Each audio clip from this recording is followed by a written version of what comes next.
Hello, everybody. Welcome to the Straight Talk for the Soul series. I'm Carrie Murphy, your host and the creator of this global broadcasting community. Welcome to our listening family. Thank you so much for the gift of your time and presence today. If you have not yet subscribed to this show, it is free. You will receive news about upcoming shows, replays from all of our calls, and lots of free gifts by going to straighttalkforthesoul.com. You can also find us on iTunes, YouTube, Facebook, and more. I created this show and community as another way to bring awareness and inspiration and support and love to all the beautiful beings out there who feel that they're here to usher in new earth, who feel compelled to bring about change on our planet. And I have been on a mission to provide information and support since my near-death experience in 1997. And that's when I fully remembered my eternal nature as well as the role that I set out to play here in this lifetime. And I'm just really humbled and honored to walk this journey with all of you. It's a conscious journey of enlightenment and empowerment and remembrance for all of us. And together we expand and grow, remember who we are, embrace our potential, heal the wounds inside us, and claim our roles as way showers. So thank you for being a part of that with me and just participating in this adventure. Thank you for being here. I always say it's no mistake, and I so mean that. It's no mistake that you were drawn to this series and specifically to this call today. Our souls are always guiding us, and I'm grateful that you followed that guidance today.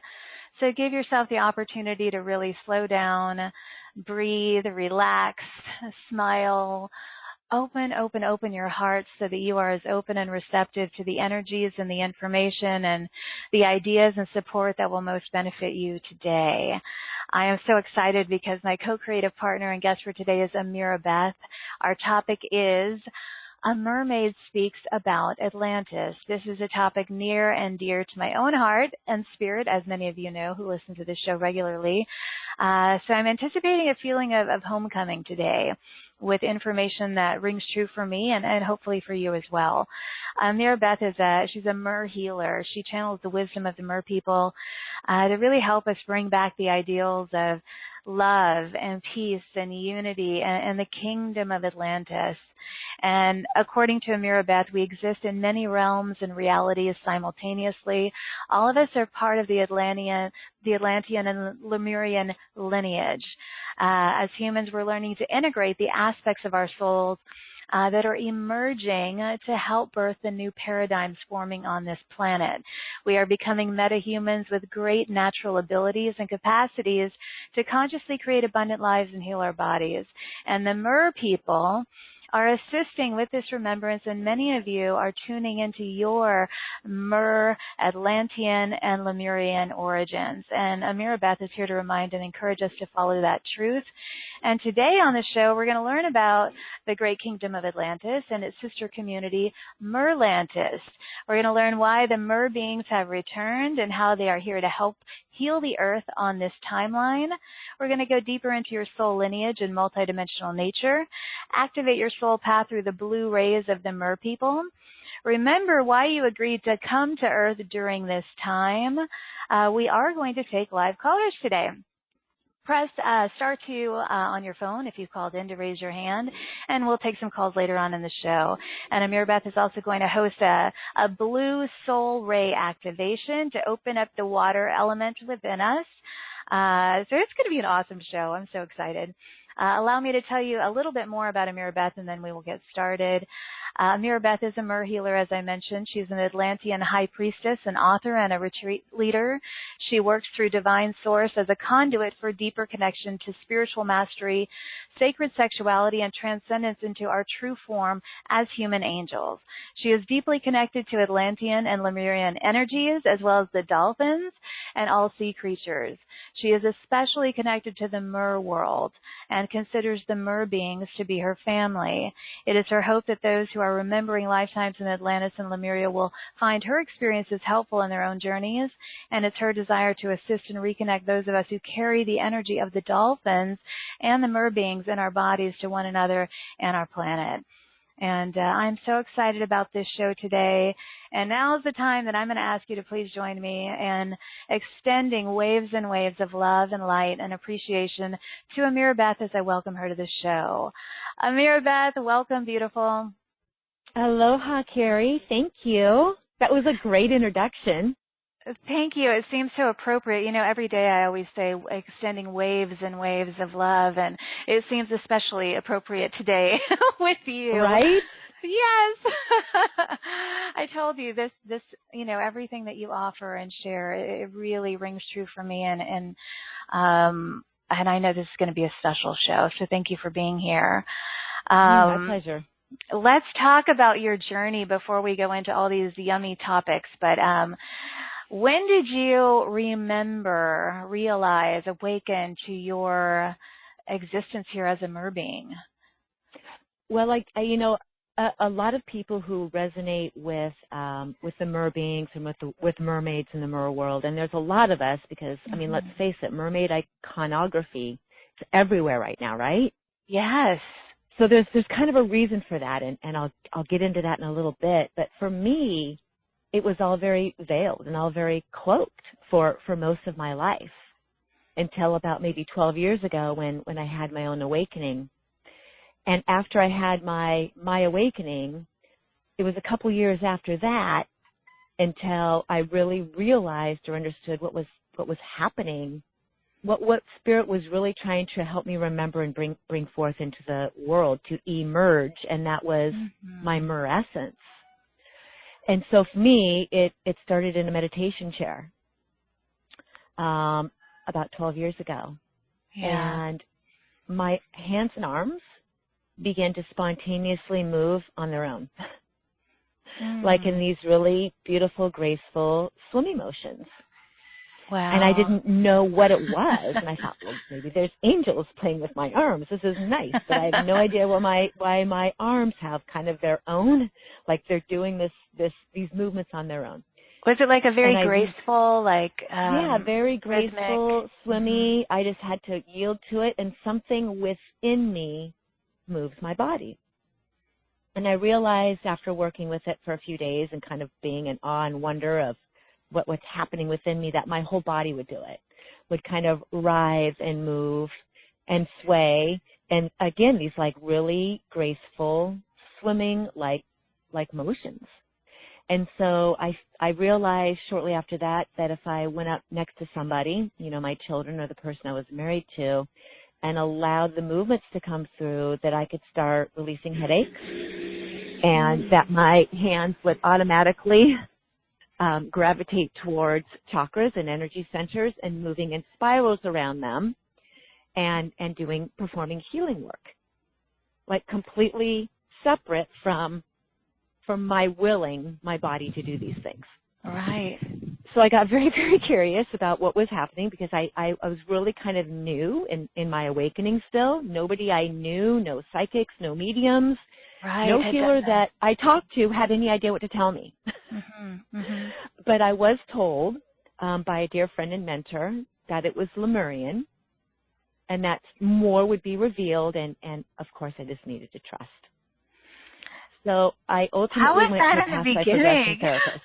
I mean, well, it was oh goodness, kind of scary. I mean, kind of scary, really cool, but I couldn't tell like my friends or my family, or really even like trying to explain it to the person I was married to who was really not awake.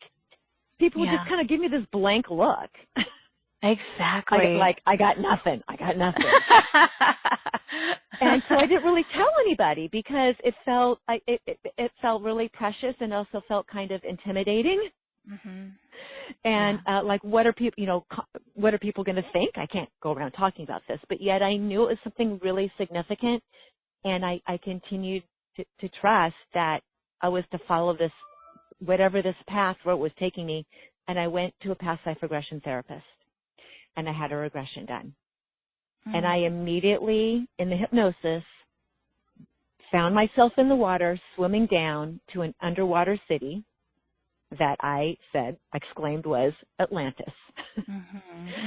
And when you're saying these things, you think about all the TV shows you've seen, or the cartoons, And, the left brain kind of comes in and goes, well, you just saw this in a movie. This can't be real. But I was literally writhing up and down on her couch, diving, simulating diving and swimming. So these somatic experiences were happening really profoundly in my body.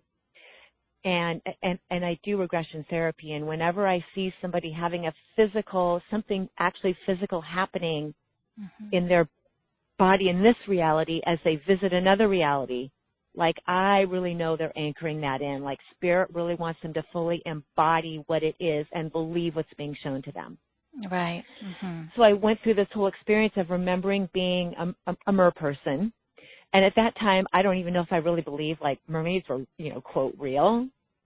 I don't think I had that realization of these other dimensional beings could actually be in existence, and we could take on their form in 3D or take on their essence in form in 3D. So finding that out, and more information was revealed through that session, was a huge catalyst in changing everything about who I thought I was. And I think most of us feel like our soul is from somewhere else, right? Well, especially most of us feel like people who listen to a call like this, absolutely. Yeah.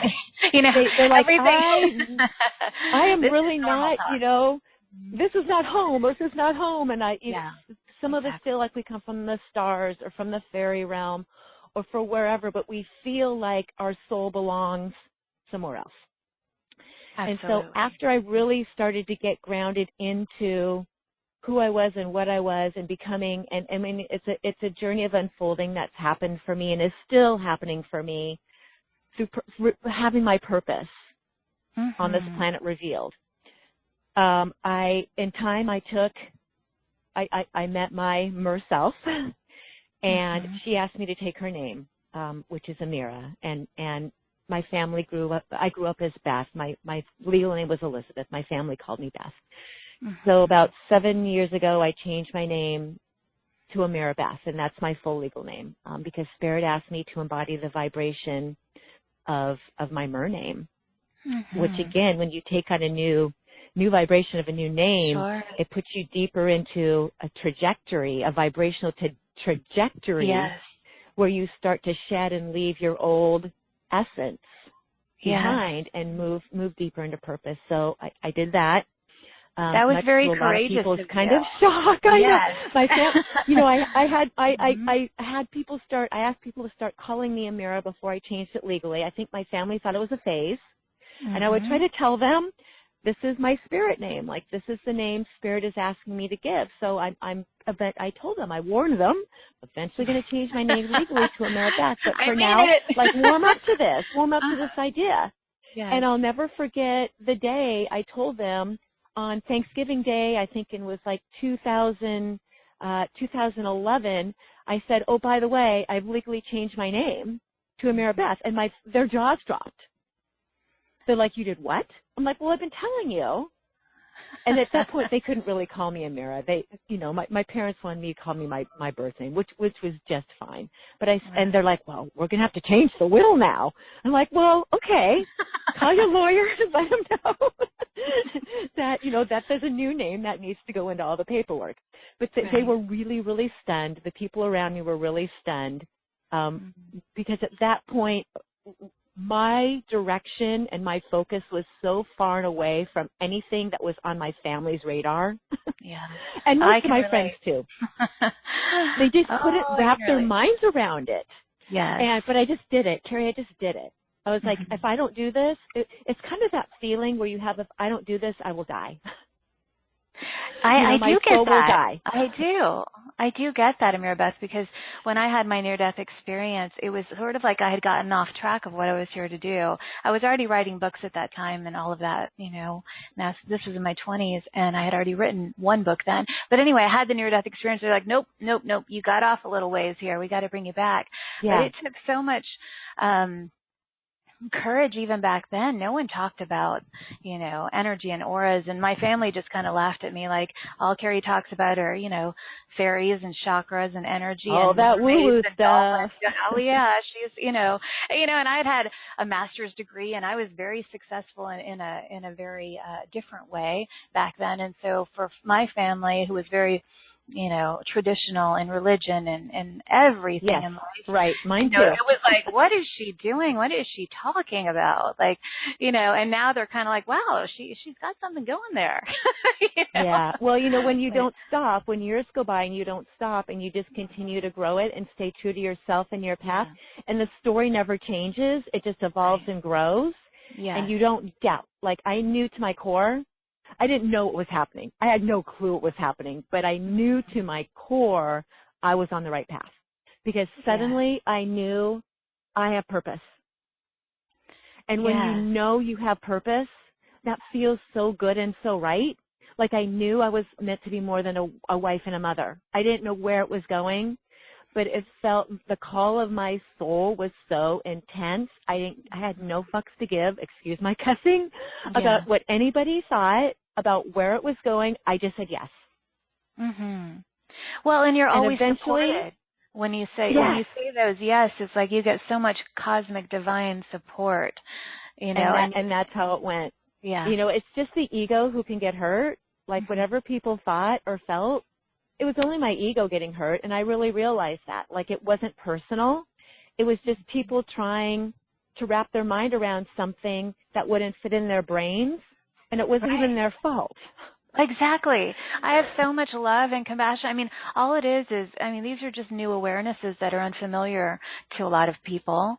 But there are a lot of people that, even though they haven't learned it in this lifetime, they know it. And that's why they're drawn to calls like this, because it activates a memory within them that resonates. And so I'm so grateful to people like you for coming out, and you're bringing through some really phenomenal information on, well, let me ask you this, Ameera Beth, for a lot of people, including myself, at first I thought I was really connected 10, 15 years, 20 years ago, Atlantis. It was a lot of Atlantean energy, a lot of dreams about Atlantean healing stuff that would come through, things like that. And then more recently, the Lemurian energy I'm so connected to, and a lot of people that listen to this show. And you bring through both frequencies. So can you explain why it is that we can feel connected to both? And I've learned over the years from others that it's because we've been a part of both. But is that how you see it? That's a good part of it. That's a huge part of it. Mm-hmm. The other aspect of that is that the two lands held different vibrations or frequencies. Yes. Lemuria was the feminine, and Atlantis was the masculine.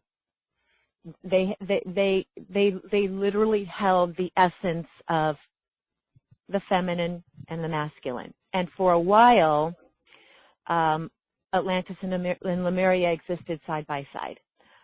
Atlantis had up to 5 incarnations, and in one incarnation, they existed at the same time. And the plan was for them to coexist, peacefully, and each land and the people of that land would sort of hold that masculine or feminine vibrational frequency in balance. Well, at some point, the very right-brained, scientific, technology-loving Atlanteans felt themselves to be superior to the very earth-based, natural, feminine Lemurians, and tried to enslave them. And there was a war. And when that war happened between these two entities or continents, I believe that the split between our own masculine and feminine was microcosmically happened by the macrocosm event that happened to Atlantis and Lemuria. So we feel resonance to both because there's an ancient part of us that understands that it is supposed to be naturally united and not at war and not in conflict. Right. And so when that chasm split, the energy, when there was that war, there was a ripple effect out into the cosmos to all beings who would come to this planet, that we would be consistently attempting to reunite that within ourselves. Yes. Yes, exactly. And so from your perspective, the reason that we're all here, and specifically those who are guided to listen to shows like this, what do you feel our purpose is, in this ascension process, and how do you describe what that ascension is from your perspective? Our purpose is super simple. It's joy. Mm-hmm. Like, really, that's it. It's joy and to create. The deeper we come into our authentic selves, where we know and embody and understand our purpose and believe that we can have whatever we want, we can create our bodies however we want, right? Mm-hmm. The deeper we come into that alignment, that's joy. And that's a kind of an oversimplified statement, I guess, but really that's it. So how do we go into higher states of joy is the only question. Mm-hmm. How do we live in that bliss and joy that feels so good in a world that is often not easy, mm-hmm. right? Yes. In a world where where there appears to be, and people go through a lot of suffering. How do we get back to that state? And so, to me, I believe that's what Ascension is all about.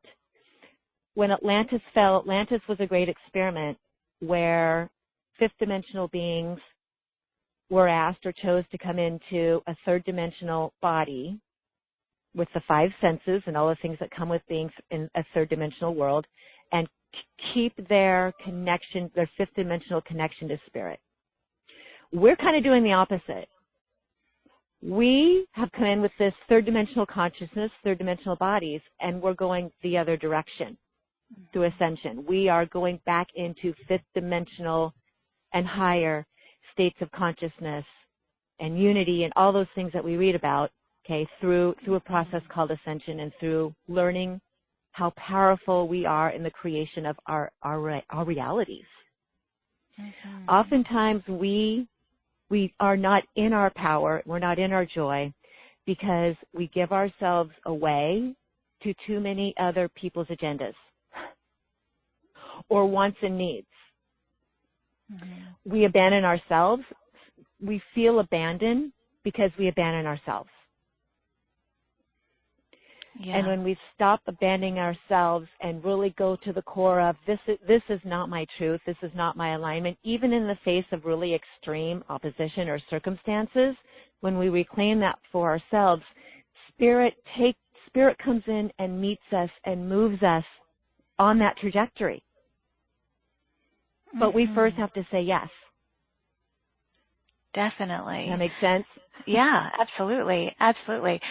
So I'm sure that you have gained, remembered is probably a better word, so much information about our multidimensionality and all of that. And I'm sure through your past life regressions that you do with people and with yourself, which you've shared, and I fully agree. These are all happening simultaneously. When it comes to our multidimensionality, what is, the Atlanteans and the Myrrh people and the Lemurians, what are they wanting us to remember? What are the most important things about being on Earth at this time that we're here to remember?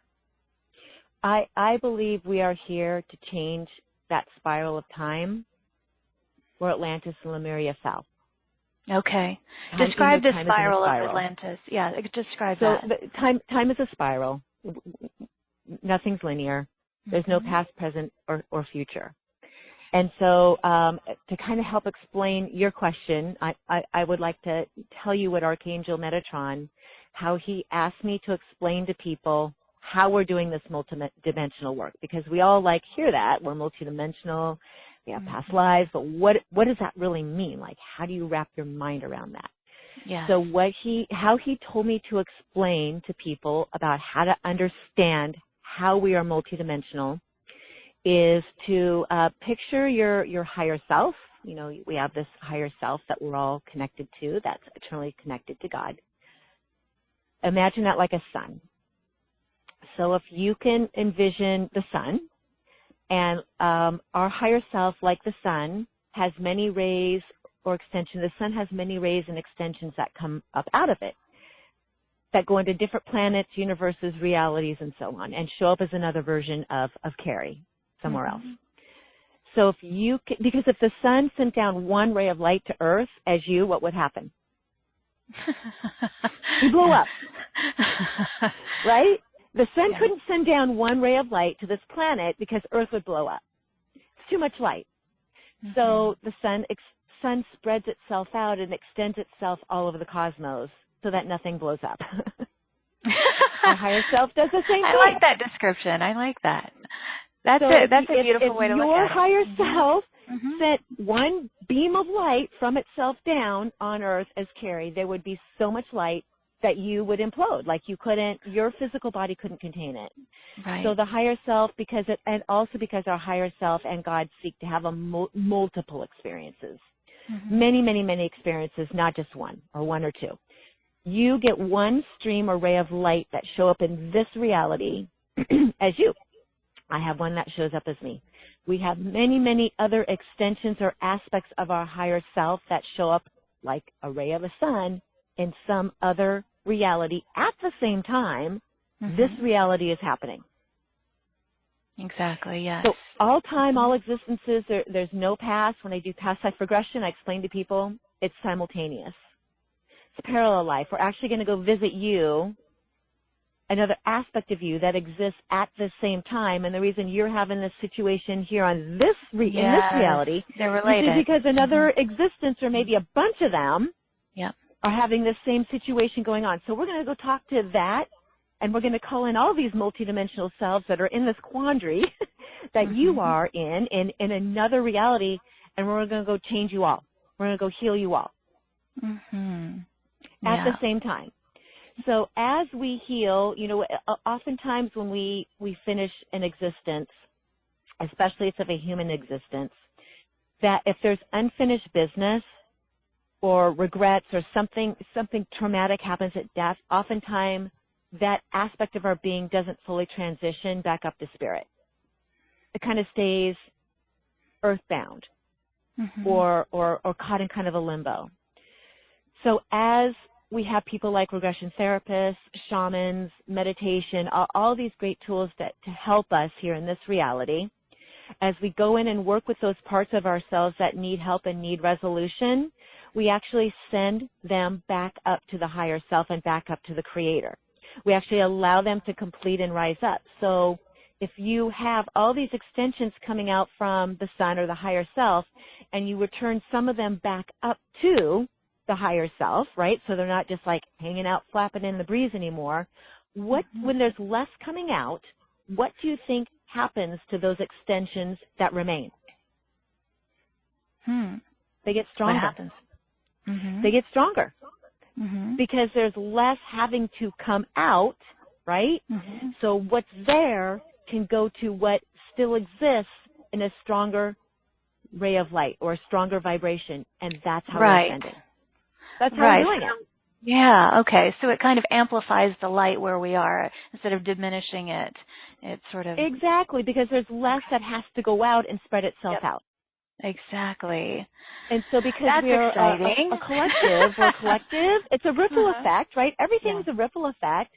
So indeed, the more you work, the more help we give ourselves, the more we heal ourselves, heal our own higher selves, because we're connected to everybody else's higher self. We help everybody. Like it's a ripple effect to the entire collective. Right. Right. Well, and that's why the work that you do and the work that just the work of, or the beingness, the presence of everyone who is listening to this show is such a powerful thing, because it does create a ripple effect of increased frequency and vibration and awareness and all these beautiful things. I want to go deeper into the mer people, who they are. Okay. You know, it's not just mermaids. But first, I want to touch on a couple questions from the webcast that I find great questions because I feel a lot of people can relate to them. So one is from Linda, and she says, I feel a connection to whales and dolphins and remember a lifetime in Atlantis, but I have a deep fear of water and I've never been able to learn to swim. I don't understand the reason for this, especially as I would love to swim with the dolphins and connect with them in the oceans. You know, a lot of people have that, and let's describe why that fear is there and make some sense out of that. Oftentimes that it's a drowning in Yes. Atlantis or Lemuria. It's a traumatic drowning. Yep. Yeah, and that's something I work with a lot of people actually who have that, and that's something that is a pretty common fix through visiting that lifetime and healing that aspect of you that went through that experience, and freeing the person in this reality. Not everybody I work with wants to go run out and jump in the ocean and go for a swim. But across the board, everybody can at least be like, okay, I know I have awareness now of this. I can go at least, you know, starting out standing, putting my feet in the ocean, putting my feet in the water and exploring possibilities and not being in this wondering of why I'm so terrified. And I have actually had people who are like, that's it, I'm going swimming. I can do this now. I'm getting an instructor and I know I can do this. Yeah, and a lot of people, it was because they were, you know, involved in the fall of Lemuria. I remember Ameera Beth when after my near-death experience, that was in '97, probably a year later, I was doing a lot of past life regressions at that time and learned how to do it myself. But anyway, one of the first ones I had was of drowning, and because I love the ocean, I love the sun, I love everything, but I would never go deep in the ocean. I just would never do it. And that was the very first thing that came up, and that was back in like '98. But I still don't want to go deep in the ocean, but I can go in it. But at least I understand it, and I have an awareness of where that came from, which is very helpful. And so when I read her question, Linda's question, I thought, oh, I can relate to that. And I know so many people can, because it's like we're so connected to the energy of the dolphins and the whales and the ocean. Well, we're and all that. connected to water. You know, we're 70% water. The earth is 70% water. It really is our natural home and our natural element. Many of us were in the water, evolving through the water before we grew legs and grew into human. And so, you know, regression therapy is a form of a soul retrieval. We go into that multidimensional self in the ethers and bring that aspect of that personality into, you know, back into resolution and healing and understanding. A lot of people think that Atlantis was a failure. They think that Atlantis was a failure, that it was an experiment that didn't go right, and that's not true. And one of the things I'm really trying to correct is the information that Atlantis was not a success. That's not true. The beings who came to Atlantis and Lemuria, but especially Atlantis, knew that it was an experiment. We knew before we came that we were going to come down in these third-dimensional bodies with our fifth-dimensional channels still fully intact, learning about five senses, learning how to navigate the world through sensory perception, which we can only do when we're human. That's why they came, because why not, right? They knew they were eternal beings. They knew no matter what happened to that physical body, they went on. So what happened after the beings came, and the plan was to insert, you know, ego, or what we would call darkness, into the experiment, because you can't have an experiment if you don't add some contrast. So we knew at some point, and the dark element was let in on purpose. It was not an accident. It was not, you know, a sneak attack. We knew before we came that would be inserted into the matrix to see what we would do. And so at the end, when technology and, you know, the ego and the idea of power overtook the majority of the population, even at the end, we knew before we came we could let Atlantis go, because the nature of God and life is creative destruction. Create, destroy, recreate. Everything in nature is in a cycle. Everything in nature is created, destroyed, and recreated through the seasons, right? The 4 seasons. Everything is creative destruction.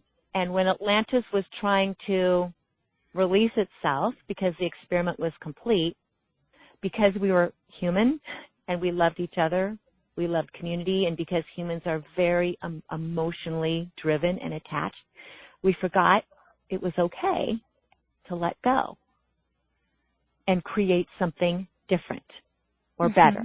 And so we clung and we cried and we suffered because we had simply forgotten through our blessed human emotions and our connection and our love of Atlantis that we could now let it go. We were eternal, and the Creator could make something else if we wanted to participate. So if you feel or if you've been told that it's your fault, because I work with a lot of healers who think Atlantis was their fault. Really? Like they okay. let something or someone down, like they didn't do their job. And it's not true. It's not true. It was all, nothing and no one is lost in the mind of God, right? Nothing's by accident. Right. There's no blame. There's no judgment. It was just something we collectively did together through the Creator as an experience. On this spiral of time, 13,000 years later, since the last fall of Atlantis, we are going through the destruction, the creative destruction, and into the recreation phase. And even if it doesn't always feel like recreation right now, right? The destruction is trying to dismantle so we can create something that is more in alignment with how our souls really want to just exist and joy on this planet. So the trick is we got to let go. And we have to understand that everything and everyone that's in place right now is just trying to help us to do that. Absolutely, yes. Let's talk about who were the primary architects of Atlantis. So Archangel Metatron was the primary creator of Atlantis through sacred geometry. Through Metatron's cube, which holds all the 5 platonic solids and every shape and pattern that we exist within. So he was the one who, because he takes his cube and places it around everything he creates for God, he was the one who brought the team of architects together, the Atlantean High Council, and created Atlantis and created the physical structure of Atlantis. So every land had a purpose, had geometry associated with it. Every building or dwelling had geometry specifically designed through it because of the energy signature that it would host. So we see this today with, the Freemasons and how they use geometry to create their buildings. Through all ancient structures throughout time, all churches, all mosques use the mathematical principles.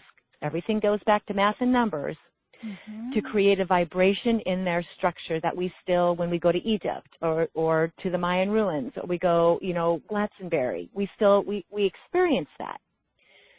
So Archangel Metatron helped the High Council, the Atlantean High Council, to prepare Atlantis due to the principles of sacred geometry to hold a specific vibrational frequency within that community. Does that kind of answer your question? Yeah. And so, for instance, the houses would be round because of the energy flow for families. The temples were pyramids, fire. The parliament buildings were earth, square, right?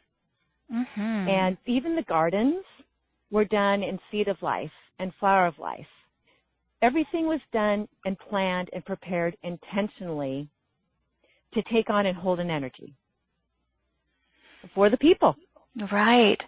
So what can we do in our day and time here and now, in our living environments, or, how can we apply sacred geometry in our own lives and homes and communities in a way that was utilized at that time that was actually beneficial and helpful and, successful? So a really great starting point for people, if you would like to learn about sacred geometry, even some basic knowledge off the internet or off my website will get you started. It's a huge esoteric concept that doesn't need to be. You don't have to go completely down the rabbit hole to really understand. So what I often suggest to people is that you just plan out a black and white PDF of Metatron's cube or the flower of life or the seed of life or Merkaba or whatever you like, and put it up on your wall and stare at it. Meditating on sacred geometry will harmonize the left and right hemispheres of your brain. It will actually start to change the neural nets in your brain as you stare at it and watch the shapes and the images kind of come and go. Because again, it is the blueprint of creation. Sacred geometry literally aligns you with the force of the creator, of Metatron's cube, right? And the shapes and patterns that create our physical reality. And that's what we are as creators. These shapes and patterns are available for us. So even just having it in your experience, in your home, examples of it and meditating on it, that will start. That will start changing things for you, just even a few minutes a day. Yeah. People like to set up, who work with crystal grids, that's fun. like to set up sacred geometry for crystal grids. That's a really popular and it's a really effective way to utilize crystals over sacred geometry or within sacred geometry. It's like a double whammy. Yes. And noticing how things are arranged in your home, feng shui in a home is really important. So maybe having someone help a little bit with that. But even creating sacred geometry, like I color mine. I print out black and white and I just color it.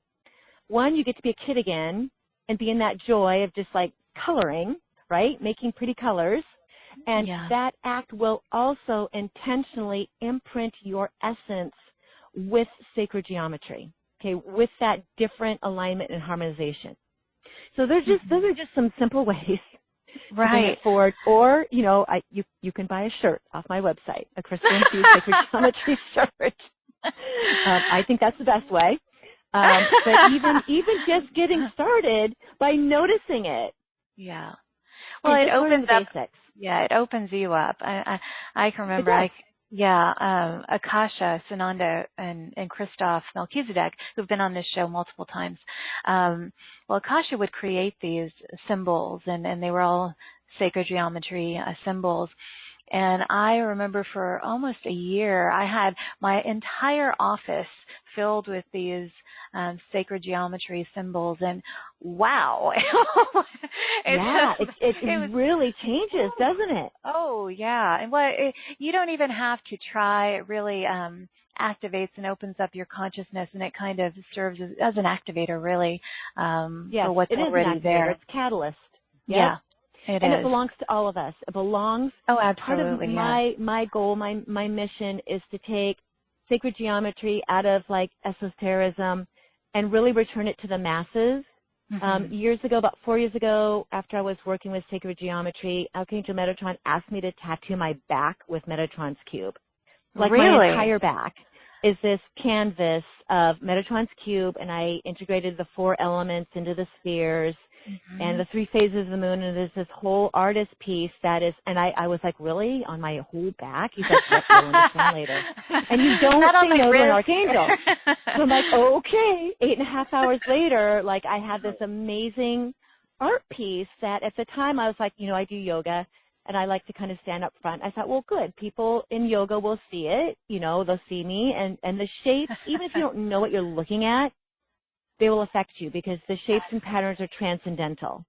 So I thought, okay, well, I'll be passing on these images to people who just happen to look at it. I thought it was going to kind of be that simple. Activator. Yeah. Yeah, kind of. I was like, okay, that's cool. Like because having geometry in your field, on your body or in your essence, creates and not only does it raise your vibration, but again, it ripple effects out to everybody who comes into your sphere or anybody who sees it, even if they have no clue what they're looking at. Exactly. Exactly. It's fun too. Yes, and it is fun. Let's talk about I want to talk more about the Mer people, and we've got lots of questions in the webcast, multiple from people asking, how do I know if I have been a mermaid? Okay, so the latest one on that is from Maya. She says, and I love your name, Maya. How do I know if I've been a mermaid? I recently connected with a golden mermaid. She is showering me with love. What could this be? My imagination? What do you say to that? So I'm going to address imagination. Mm-hmm. Everything that we create in our reality starts where? We imagine it. Exactly. Mm-hmm. It's all true if you are imagining it, because we create our own reality, which is different than fantasy, like fantasizing or making some. People think they're making something up when they imagine it. That's not true. Everything that exists around and within us happens through our imagining of it. So if you have a sensation, if you have someone or something appearing to you, giving you messages, it's really important you don't discount that and think you're making it up. That's not trusting your own soul's guidance. No matter how crazy or out there it sounds, it's really important that if you feel that you are being communicated with by a mermaid or whoever, that you accept and give your sacred yes to that experience if it feels good to you. If Maya, if you think that you have been a mermaid, if you feel that, then you have. I mean, it's as simple as that. Yes. If you feel connected to the mer beings in the mer realms, it's like, why fight it? Why not be in the joy of accepting and envisioning the possibility? It's like, it's just all about exploring the possibility. I am a multidimensional being. My soul is places that I'm not aware of. I am much greater, much more vast, much more magnificent than my itty-bitty third-dimensional mind, my itty-bitty shitty committee. As one of my friends, like a dear friend and mentor of mine, has said to me, why not embrace it? It will only enhance your life. It will only allow you to be in that joy of creation and expansiveness. And what else is possible? It does. It makes life so much more fun, especially, there's a lot of things that aren't so fun and so challenging on this planet. And when you really embrace that and you ask to connect with your Mer family, like for me, my dolphin family, and they bring so much joy and add so much joy to life. And yes. And, the Lemurian priestesses, the Atlantean priestesses, I mean, there's so much energy available to us to connect with our family, our heritage, and it's something to embrace. And our soul lineage. Yes, and if I cannot tell you, I mean, if you're listening to this call, yes, this is a part of your soul lineage. I mean, there's no doubt. I do a whole video series on the great Kingdom of Atlantis and the Mer people. So I have lots of videos on my YouTube channel. If you're curious, and the Mer people always find me. People are like scanning the internet for past life, Mer experiences. And they're like, oh my God, somebody's actually like sitting in front of a camera talking about being a Mer person, talking about the Mer world and talking about Atlantis. And they're like, thank you so much for owning it and giving me permission to not think I'm crazy. Yeah, that's what I said. I mean, you're very courageous, and it really helps people feel connected and part of something bigger, And so let's talk about, one thing that people may not realize is that, there's the great Kingdom of Atlantis, which we've been speaking of, but there's the sister community, Myrrh Lantus. Yes. And, that's where you remember coming from. Is that right? Yes, that's right. Okay. My family, my tribe or my pod is in Myrrh Lantus. That's what I've called it, Myrrh Lantus. The Mer people always were since the creation of the planet. They always existed in a different plane of existence. It's not a 3D plane in the water. And when Creator conceived of an idea of putting humans or humanoids on this planet in Atlantis, it was the Mer people who agreed to help them, to guide them, to help them settle. and to help to teach them, because most of them, or all the beings who came from the stars to Atlantis, they'd never been human before. They'd never been on this planet before.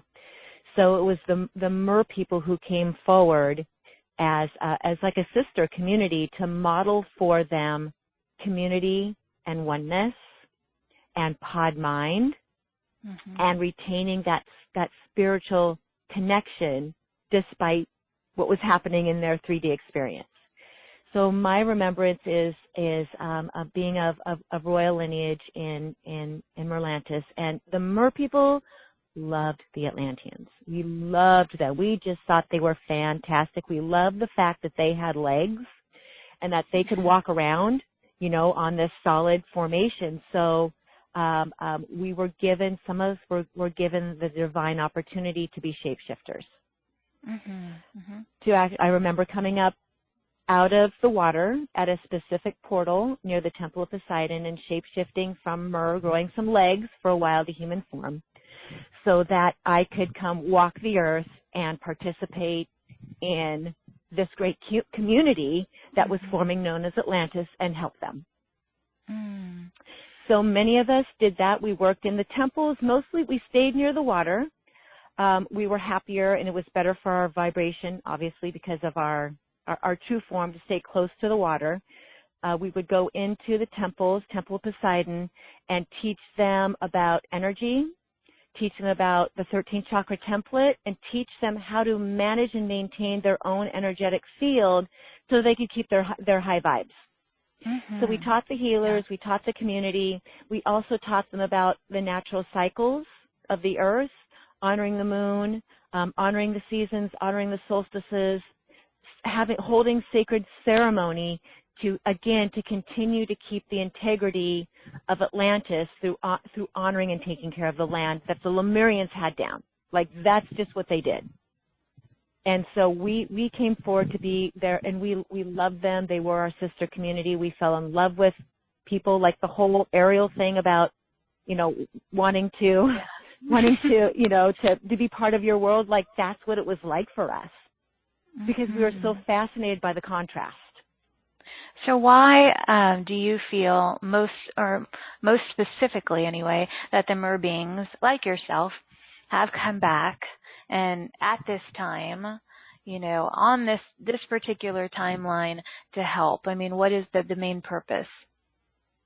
So let's think about how mermaid iconography has become so prevalent in our world over the past years. Mermaids are everywhere. Everybody wants to be a mermaid, right?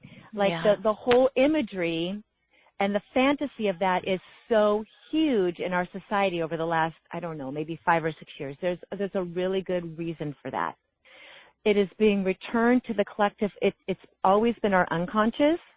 Now it's in our conscious mind.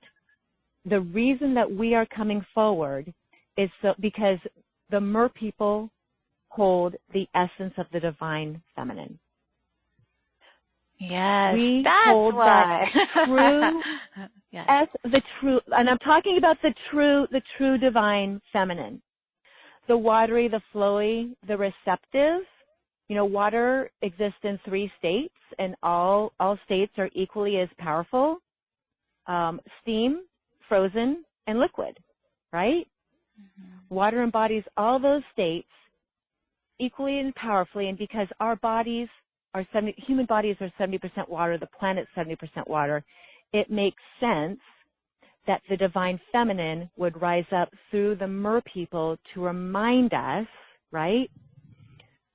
To remind us of our beauty in all people, masculine and feminine beings, the beauty, the grace, the receptivity, the expansiveness, and the power of water. And that when you talk to water, if you pray on water, if you put sacred geometry on your water bottle, you change water. You literally change the physiology of those cells, of those molecules. So as we're learning to do this through water, right, and change ourselves through our thoughts, because that's how we change our own molecular structure, is what we think, who we think about, what we think about ourselves, right? It's all being done through water. So we need those energetic elemental space holders known as the mer beings to return all of this. It's a returning is really what it is to, to all of humankind. Well, and I want to clarify that the mer beings do come in many different forms. Yes. And that's something that you highlight that I feel is important for people to realize. So what forms do they come in, just to give people an idea that it's not just, and it's not mermaids like the imagery that we get in our world today. It's not like these really beautiful, like sexy humanoid mermaids that we see everywhere. That's a human construction. We actually look more fish-like. And you're right when you say there's all kinds of different varieties depending on where they exist. So the deeper water frequency, the deeper ones that come and live more in the dark parts of the ocean where they don't get much light, are going to look much different than the ones who come up more to the surface or stay in the upper realms or the upper part of the oceans. And most of us look very prehistoric. Is a good word. Fish-like. My realm has a very long hair. We all have very long hair. Part of my sacrifice when I chose to come up out of the water, and my original incarnation was not through a human vessel. I intentionally left the water to come up out of land, to shoot up out of water onto the land to become human. And part of that sacrifice for me was to give up my long hair. I had hair way down past my feet. So I gave that up and my first incarnation was human, and I couldn't walk. And I spent some lifetimes as, crippled, learning to walk. But I wanted to be here because I knew I would be participating on this spiral of time, 2018 and beyond. I knew that I would be participating in something extraordinary for the planet, and I wanted to be here for the people. Well, I'm glad you are. Me too. And, if you are a being who resonates with the Myrrh, and I know you do, Carrie, your soul chose to come through time and space into an alternate reality and share your messages and share your love and your wisdom and your love of people through what you also carry through the wisdom of the Myrrh people. And I hope you really know that. Like that's where that's really where your passion comes from. Yeah. Them talking to you and saying, girl, you came here on this purpose to spread the word, to get messages out there, to connect people who can help them. You are here as a change agent through water and through the Myrrh beings. So thank you. Well, and I think everybody listening, and we're getting a lot of questions, and I think they're good questions about are the Myrrh beings from Atlantis, Lemuria, and elsewhere, are they in existence now in the water? How do you respond to that? All of the above is yes. Yeah. we have always been, we have always been, and we always will be. When Atlantis fell, we were not affected because we never lost our frequency. Now, having said that, there is something happening in the Myrrh world right now where we are doing something that is parallel to what's happening on this planet because we're so connected to humans that as they devolve and we evolve as they evolve. So our evolution is directly connected to the evolution of this planet. We're together. We're together. Yes. We can't do it without you. You can't do it without us. Yeah. So that's why we're here, to make sure this planet is successful because it's tied specifically to our world. I've got some questions here I want to ask you about, and it's about the blue ray. Okay. A couple questions about the blue ray, and here's a very specific, direct, clear one from Sue. What exactly is the blue ray of the Myrrh people? There are 4 blue rays. So when we do the blue ray activation, there is an aqua, there is a very deep dark blue, there is a turquoise, and then there is a light blue. Oh, I'm sorry, there's 5, and then there is a regular true blue. So there's 5 different rays of blue that are given through the water and the mer people. So when we do the activation, if you carry water as a main element, the activation won't be for anybody who doesn't resonate for it. If you resonate for it, wonderful. Except if you feel like, I'm so much more into the earth or the fire element that it doesn't feel right for you to bring that forward, then you just won't. But if it resonates for you, and for most people, I think water resonates really strongly, you will have activated within you one or more of that spectrum of the blue rays. And I can talk a little bit more about what each one means also. So when you experience yours coming forward, when that opens up for you, then you know what's coming in. You know what maybe you're seeing in your mind's eye. And if you don't see anything, it's okay. If you just want to accept and know that it's being given to you, even though you don't, quote, see anything. Some people kind of get disappointed if they feel like, I don't see, this or that I'm being directed. It's just giving your sacred yes. It's just saying yes to an experience that you feel resonates with your soul. Don't have an expectation. Don't have a disappointment. Just be in it. Your sacred yes activates it. That's all you need. Yeah. So the blue ray, is that just specifically related to the mer beings, or? Yes, to water and the mer beings and the dolphins. I would say the dolphins and whales. The dolphins, yes. Yes, of course. And some of you will see and feel dolphins, and maybe some other sea creatures come forward on this too, because the dolphins love to come in when I do this. The whales will sometimes as well. On Kauai right now, it's whale season. So I can feel them like around the island, like thinking about and preparing for this activation to happen, and there's great space holders for it. Yes. Here's another question from Deborah. In 1999, I had an experience in Peru and was told, you are a water bearer, bring her some water. Wondering if this is connected with the mermaid people, and what exactly is the water that I'm bearing? It sounds really Aquarian. Aquarius is the water bearer. So whether you are or not, or have any Aquarius in your chart, the Aquarius archetype brings forward the waters of life to the collective consciousness.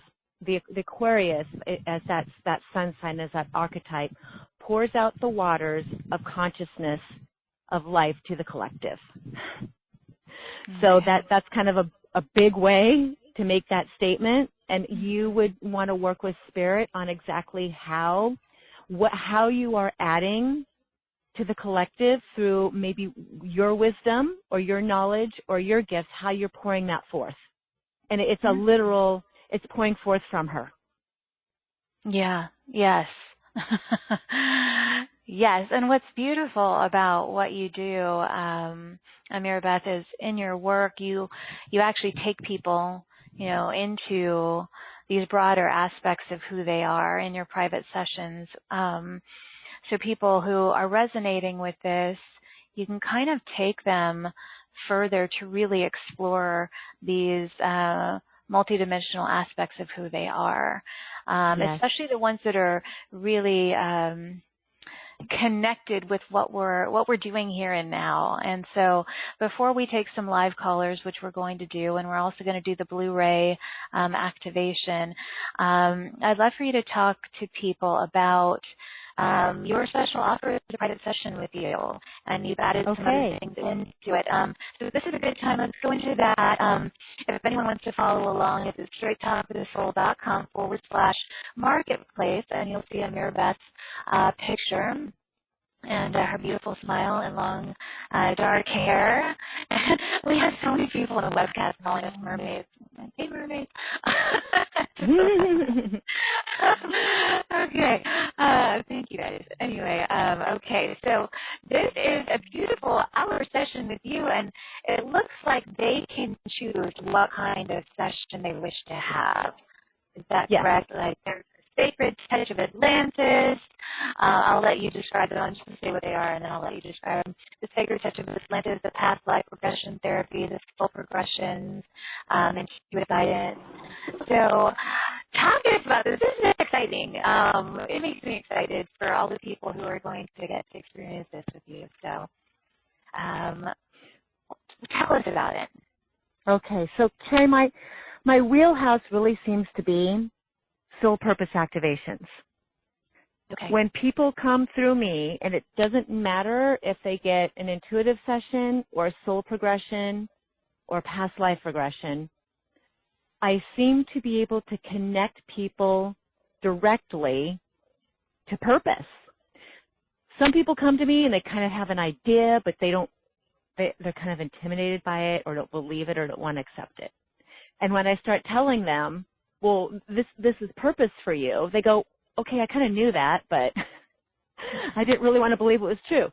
Or if they have an idea and we start to articulate and I talk them through, or they experience in their session being in that vibration or being in that action, we put all the pieces together, it seems like people just sort of like skyrocket right off on what they're supposed to be doing. Like they have the validation, they have a deeper knowing, and they have an experiential experience of maybe another lifetime or reality where they're actually doing that. So if you really want to grow into why you came to this planet, who you came to be, what you came to bring forward, and purpose is like one of the top of everybody's list. We all want to know why we're here, right? Yes, yeah. We all want to know why we're here, what we're doing here. That's a great intention. I work with people on relationships and changing relationship patterns very well as also.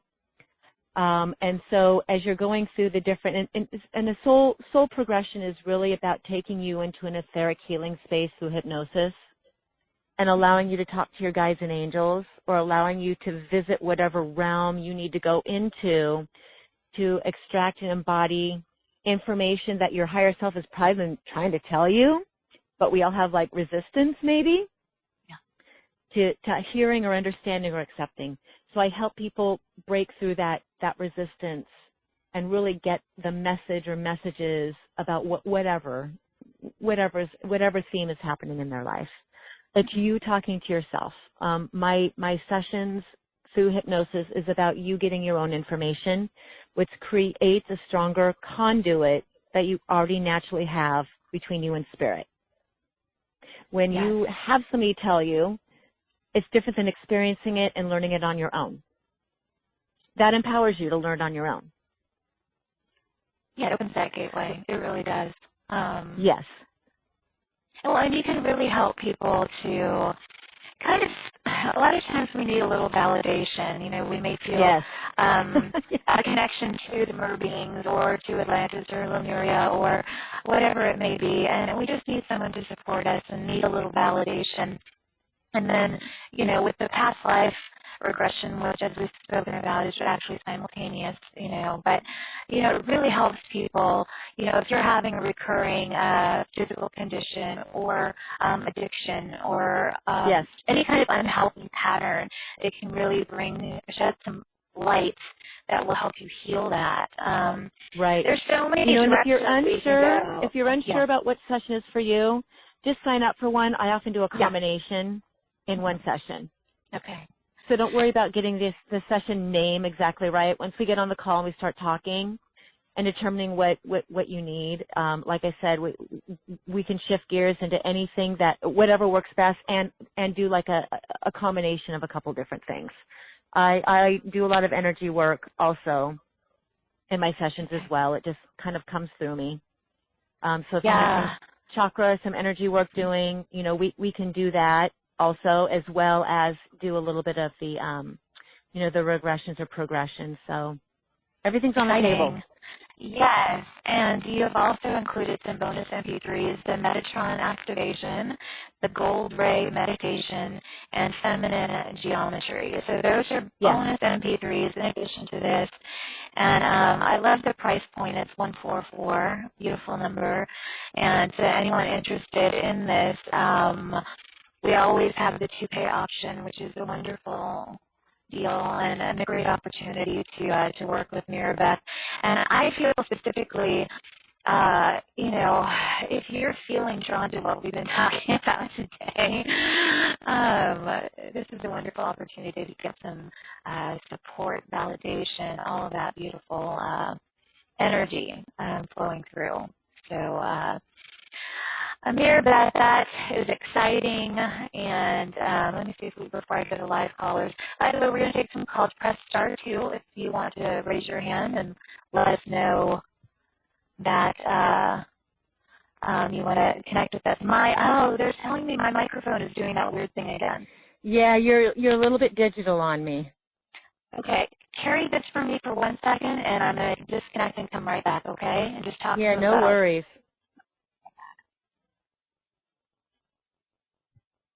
You can keep going. Okay. All right. Want me to keep talking? Yeah, you keep talking. I'll be right back. Okay, sounds good. Okay, so aloha, everybody. I guess the floor is officially mine. I just want to thank you all for participating on this call. If you don't know, I live on the beautiful island of Kauai and hold personal and group retreats here as well. If you've never been to Kauai, this is Lemuria. Kauai is the heart of Lemuria, and so if you have been here, you probably have really felt something extraordinary that maybe you haven't experienced in some other part of the world or where you live. This island is the oldest in the Hawaiian chain, 6 million years old. It represents the crown chakra and the third eye for all of the Hawaiian islands, and it serves as a gateway for the planet, for the souls who enter and exit Earth. All souls enter through Kauai, through the Anahola Mountains, and all souls, when they pass, transition out of the Nepali coast on Kauai. So it holds a very, very beautiful and powerful element of just being a gateway for birth and death, and also for transferring information and light codes and galactic energy down, disseminating it down into the planet as well. So very, very special, beautiful place, Kauai. And if you love it here, I understand why. And if you've ever wanted to come visit, maybe you should, because it's absolutely fantastic here. Heart of Lemuria. Okay, Ameera Beth, can you hear me? I'm here, yeah. Yay! You guys, I gave everybody the lowdown on Kauai and how wonderful it is here. Do I sound clear again? Sound great. Okay. You guys on the webcast, let me know just to make sure. Thank you for letting me know. I have a new headset on the way. Thank you guys for being patient the last show and this show because that happened. But we are clear and ready to go to take some calls. And Ameera Beth, thank you for taking over for me for a second. Yeah, of course. Gosh, we have a lot of hands up. Okay. All right. When I call on you, please give us your name. And Ameera Beth, do you want to stay with any kind of topics, or are they open to ask anything, or how do you want this to go? Anything is great. Yeah. Okay. Okay, then. Let's go ahead with our first caller. I'm going to go to your first 3 numbers are 707. Hi, Carrie. Hi, Ameera. Can you hear me? Aloha. Hi. Thank you for taking my call. My name is Lynn, and I was told I had a couple lifetimes on Atlantis, and during that time I had different kinds of skills, and one of them was trying to raise the consciousness when the civilization was going down. And I guess, yeah, and another one was shape-shifting. And so I kind of had a big general question. For those of us that I don't ever feel I'd be led into doing the kind of work that you and Carrie do, which is just incredible. But I feel very connected to my mind as well as to kind of other realms and, some of the qualities of Atlantis. And how do you see opening up more to that? I feel I'm going to be going in a very creative direction. And okay. I didn't know if you had any input in that for that. Well, I do. And so, the easiest answer is you already know. Uh-huh. It's just a matter of allowing that remembrance to enter your consciousness, because it's kind of in your unconsciousness, which is something that I can help with. And just being open and available that, we don't have to all be these speakers or these interviewers or these great healers to make a difference on this planet. Your presence, your willingness to be here and be a space holder for the Atlantean energy and for any gifts you brought forward that are in line with your soul's unique signature and purpose, that's really enough. Mm-hmm. Your presence and your willingness to be here with us and hold that space of love and open your heart and allow yourself to be utilized as a creative force is all that's necessary. So if you are you looking to specifically hone in on what you're to do creatively? Is that the question?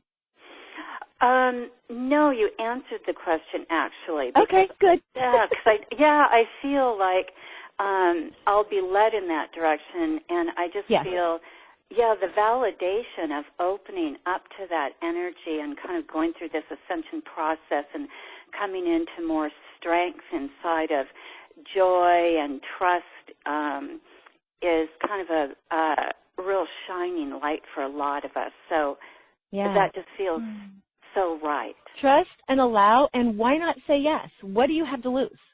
Nothing. Yeah, thank you. There's nothing to lose and everything to win.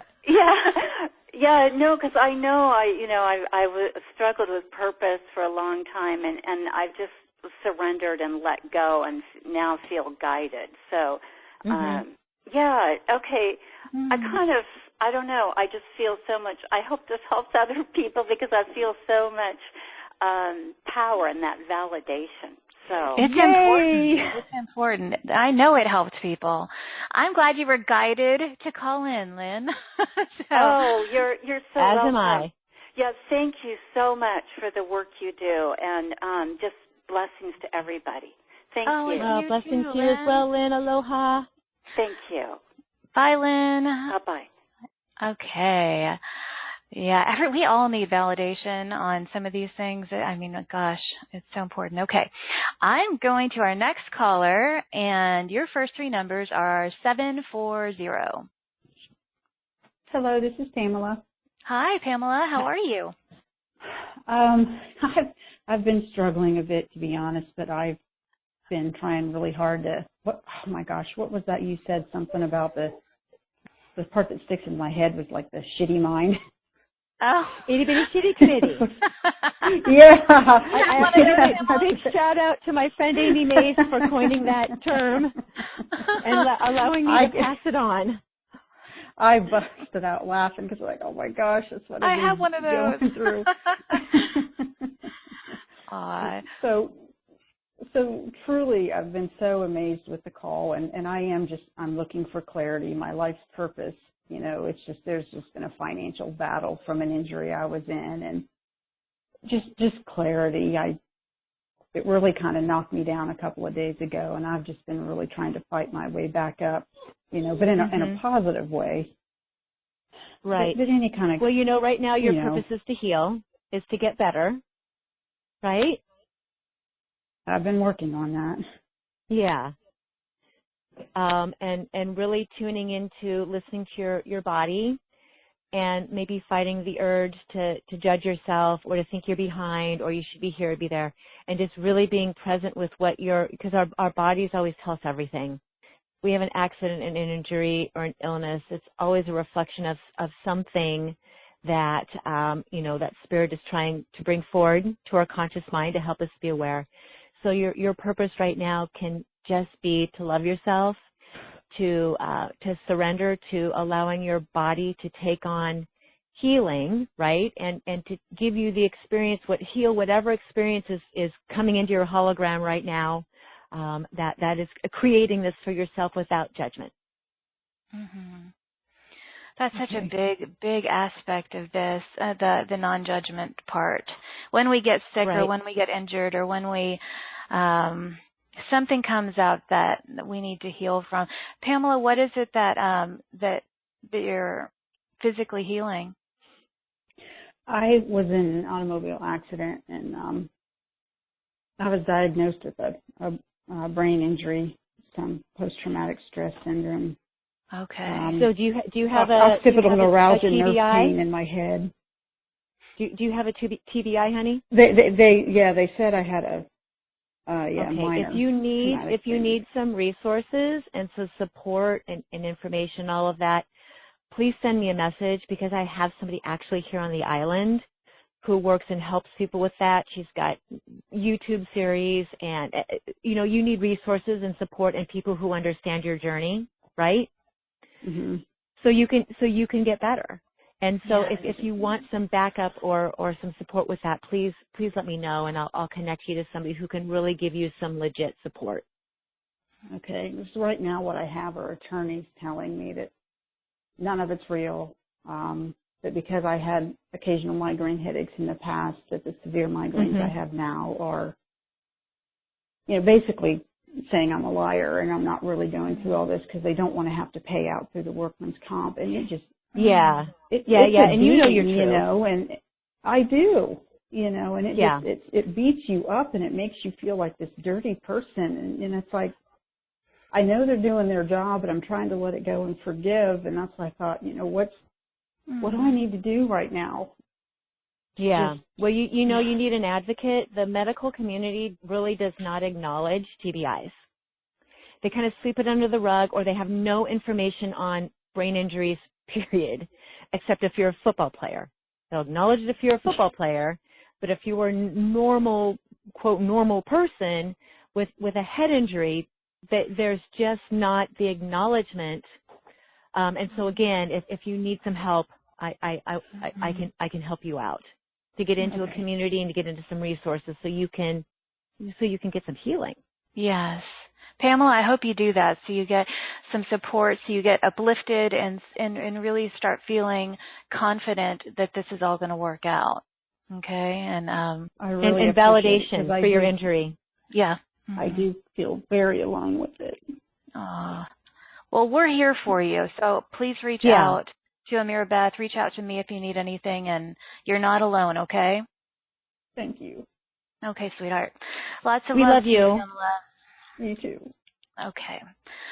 All right. I have chills. Pamela, you're going to be just fine, sweetie. You're not alone. Yeah. I know we all feel like that sometimes, and okay. All right.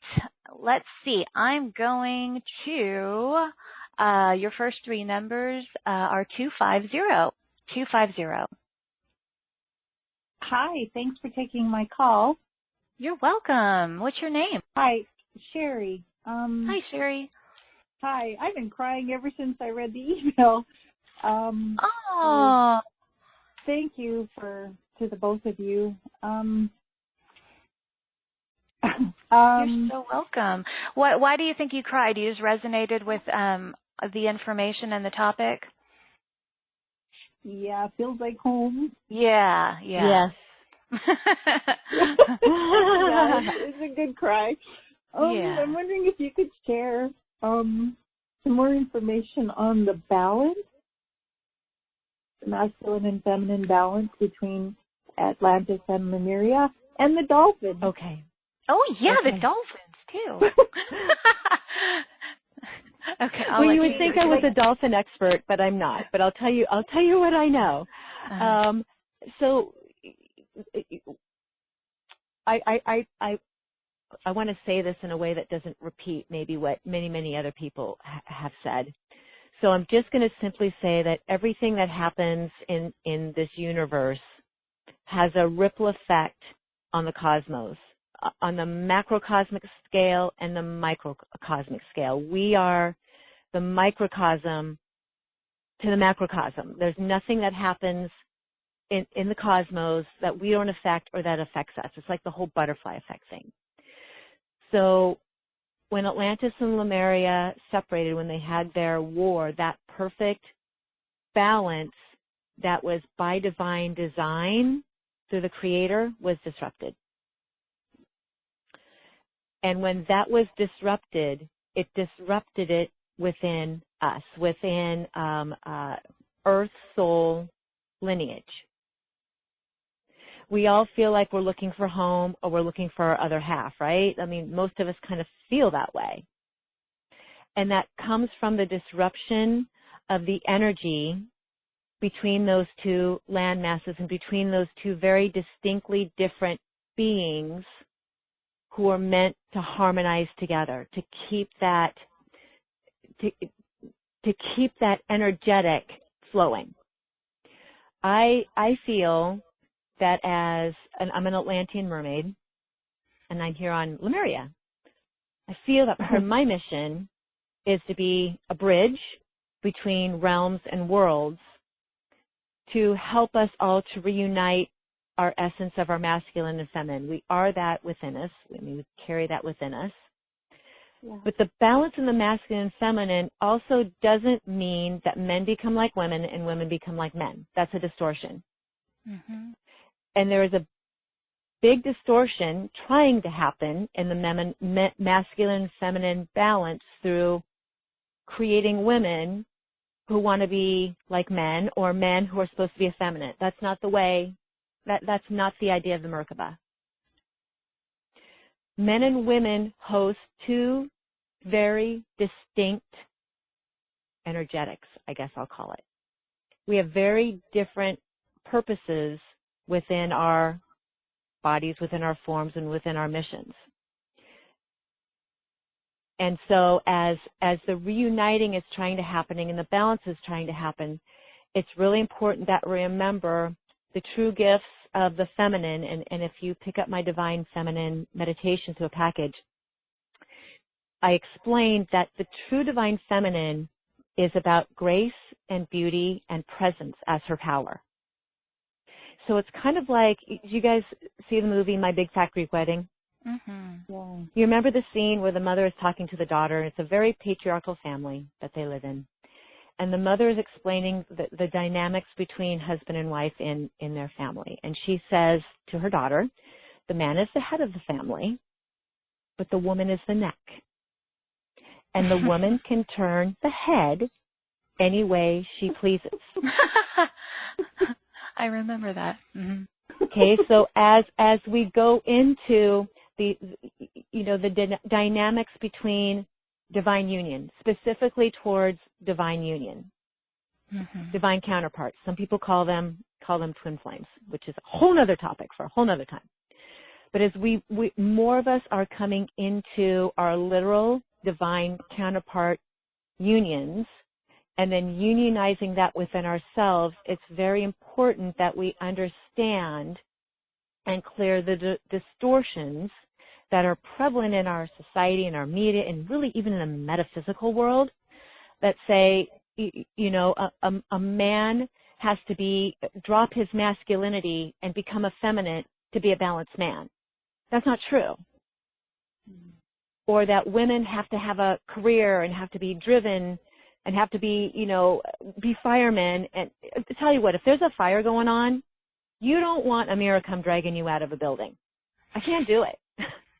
You want a big burly fireman. You want a man who is because they carry, for the most part, the power, the muscle. That's who you want to come get you, not me. As much as I want to be a fireman, I'm not ever going to be as good as a 6'3" big burly man. People will die because of me. No, that's real.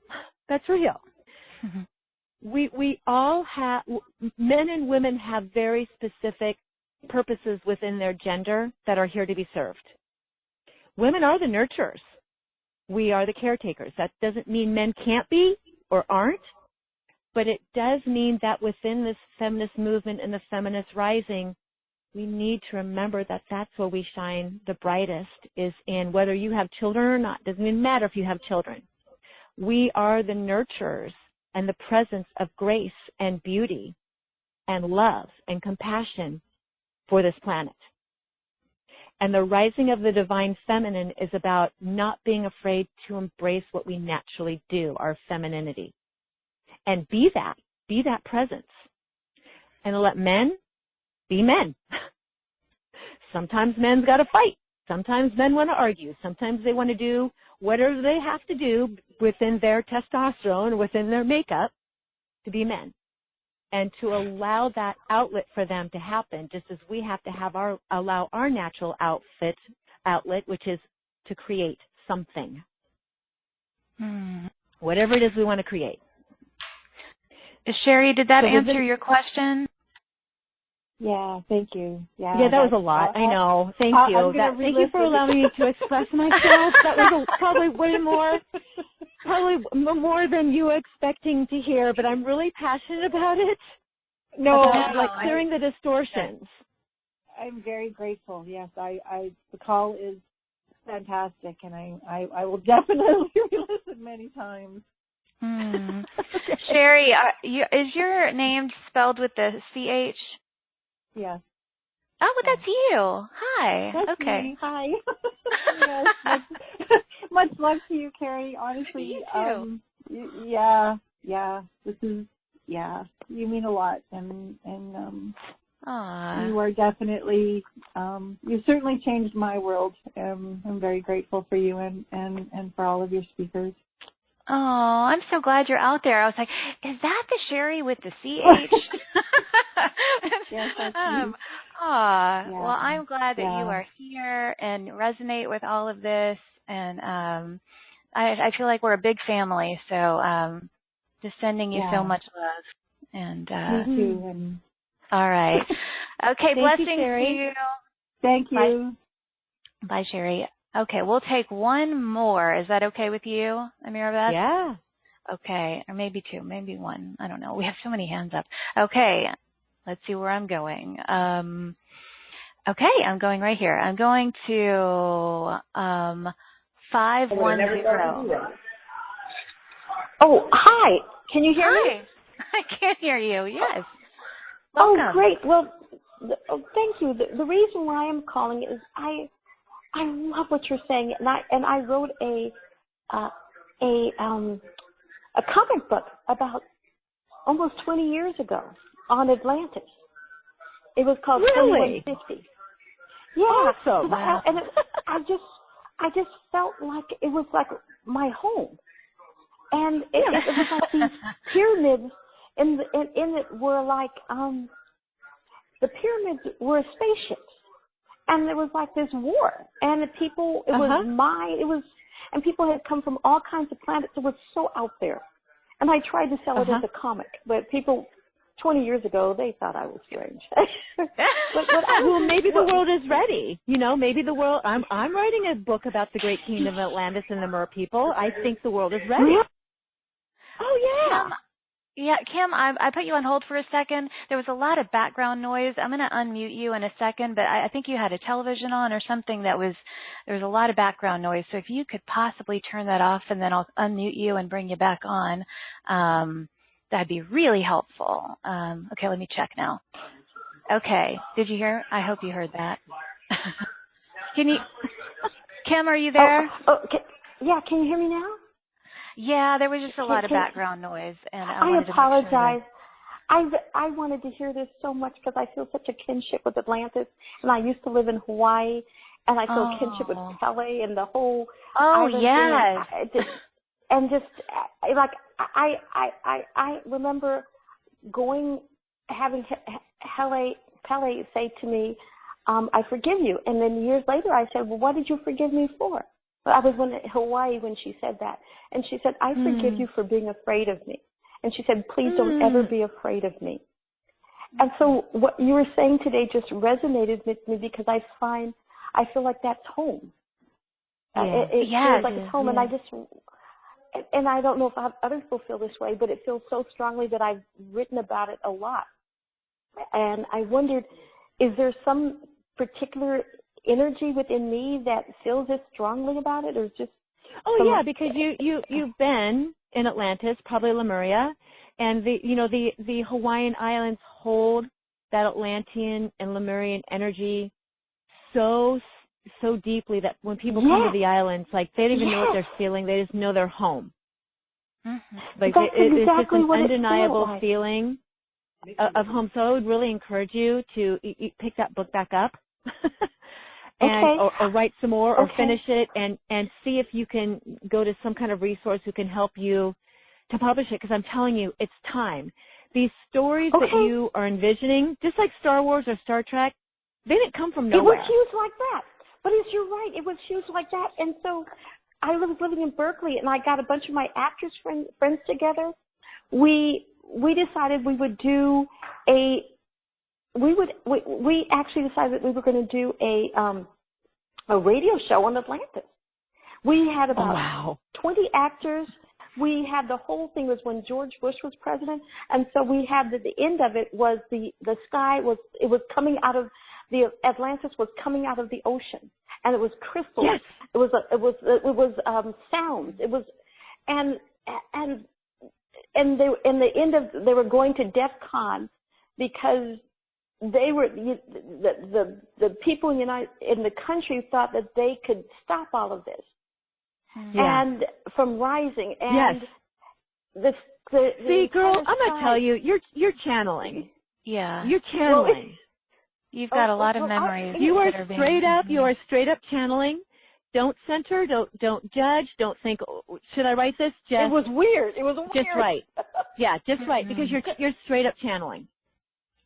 Okay, this is information that's ready to be returned. Yeah, you might as well share it. Especially now, I think people are ready for it. Yeah. You're right. I've been writing this type of things for about 40 years. And I wrote a musical on reincarnation in the 80s. And people were like, okay, this is too weird. And so I just kind of stop that kind of writing. Try again. But try again.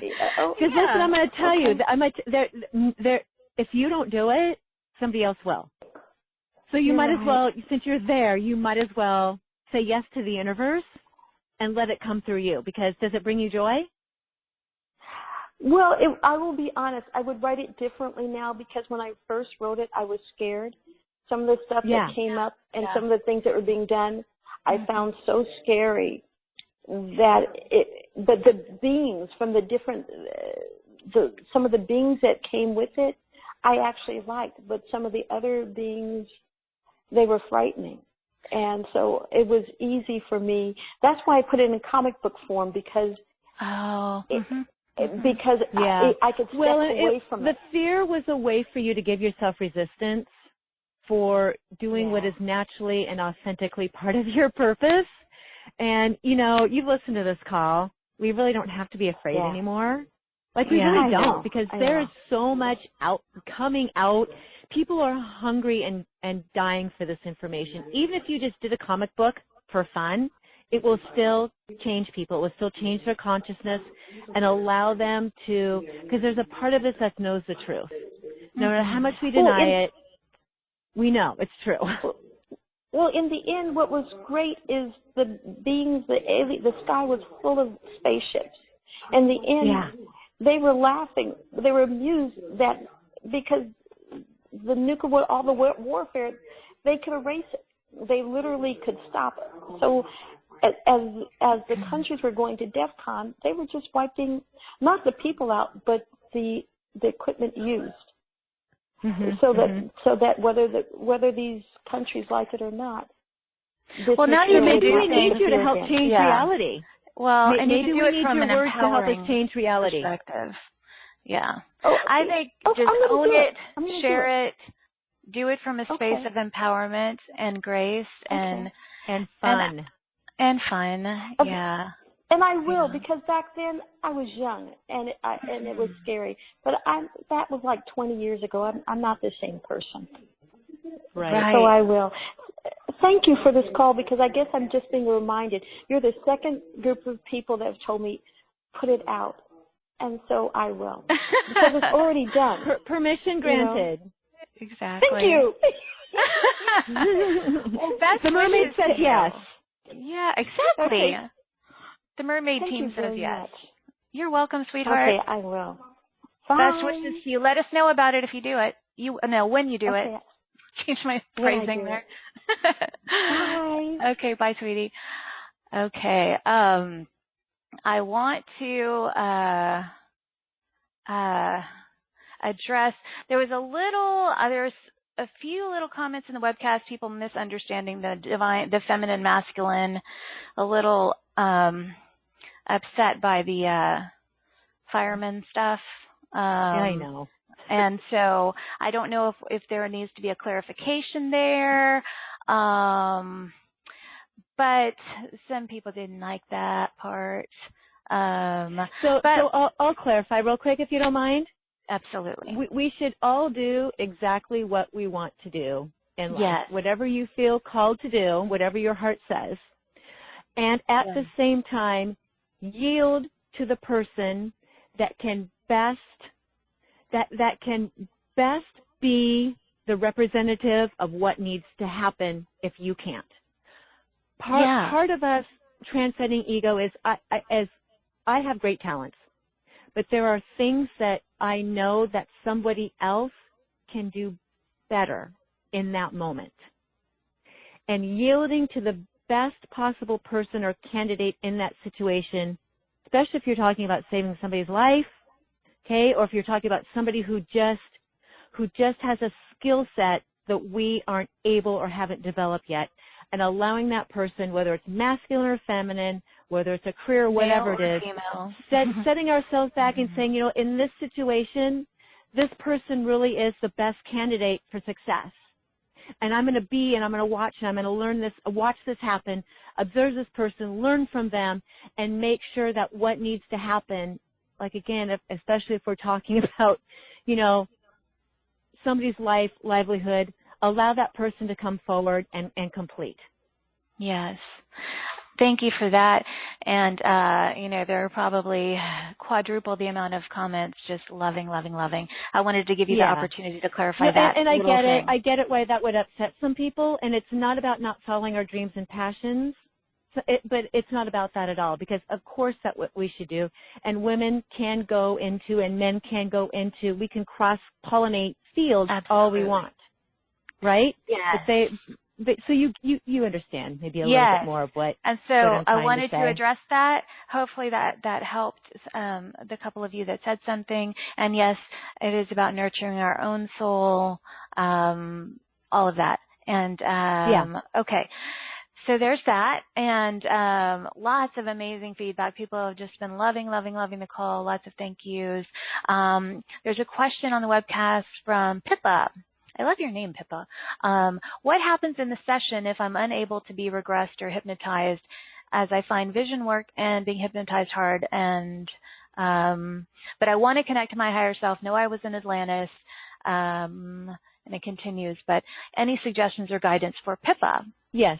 Anybody who wants to be hypnotized can be. If you don't want to be, I can't hypnotize you. But if you want to be, you can be. And hypnosis is not always about visualizing, because a lot of us aren't visual. We feel and sense. We don't necessarily see. So I teach you beforehand how to, quote, see, which doesn't always mean you're going to get little pictures in your head. It's about trusting your intuition and how an intuitive, something intuitive would show up in your field. You might feel it as a knowingness. You might feel it in your gut. You might feel it in you might just know. That's how the information during a regression will come to you and meet you where you are at. So it is possible for all people, once you drop the, maybe the idea that you have to, quote, see something, because that's not necessarily how it happens. You might see something. I mean, you might. Yeah. But it's a multi-sensory experience, and just giving your yes to opening up to and trust. It's a total experience in trust. Totally experience in trust. Yeah. Because I think the first time I was regressed so many years ago, you kind of do feel like you're making it up. Like, what? You do. Yep. And then it's like what you said earlier in the call at the beginning, your imagination is the creation of everything. Anything that you can imagine is real. And wow, I mean, it's the trust, that aspect of it is such an important gift. To learn to trust what is happening and what's coming through. And like you said, it comes through in different ways. Some people have visions or feelings or, it's all kinds of things. So, but it can be a very transformative experience, if you've never done that before. And that's just one aspect of a session with you. But, someone's asking more about the blue rays, Ameera Beth, and which is going to lead us into the activation here, which is perfect. The sapphire blue part of the blue rays, is that of the Mer people? Yes. All of it? Okay, yeah. But blue will always be associated with water. Yes, the blue rays. Okay. And so, we have many other hands up, but I feel like we're, with the time constraints today, I think we should move into the activation, and hopefully all the rest of you who have had your hand up, perhaps you will take advantage of the beautiful offer to work with Ameera Beth privately. And, okay, so describe to us what we're going to be doing with this activation, Ameera Beth. Okay, so I work predominantly through the Andara crystals, which are from Santa Cruz, which come from one piece of land, hosts all the authentic Andaras for the planet. So those are the crystals that I primarily work with. And me too. You guys know that. Anybody who knows my stuff, my Andaras are, Yeah, Mickey Magic. We got to give him a shout out. Because he is the one who stewards the land and stewards all Andaras for the planet. And he's an amazing person. Do you sell Andaras? So the Andaras, do you sell them? Are what are in my clothes also. Wow. I use the Andara dust. Oh, Andara dust. So when I activate the blue rays, I do them through the Andaras. Okay. Meaning the Andaras are what are Lemurian. Yes. They were a gift from the Lemurians to the Atlanteans. And they are what I remember were the healing crystals in the temples and in the caverns. That's what I remember. When I found them, I was like, this is what I saw in my regression. To the Andaras. Same here. Okay, yay, I hear you going, yes, both hands in the air. So I have an Andara color that represents every aspect, every stream of the blue ray.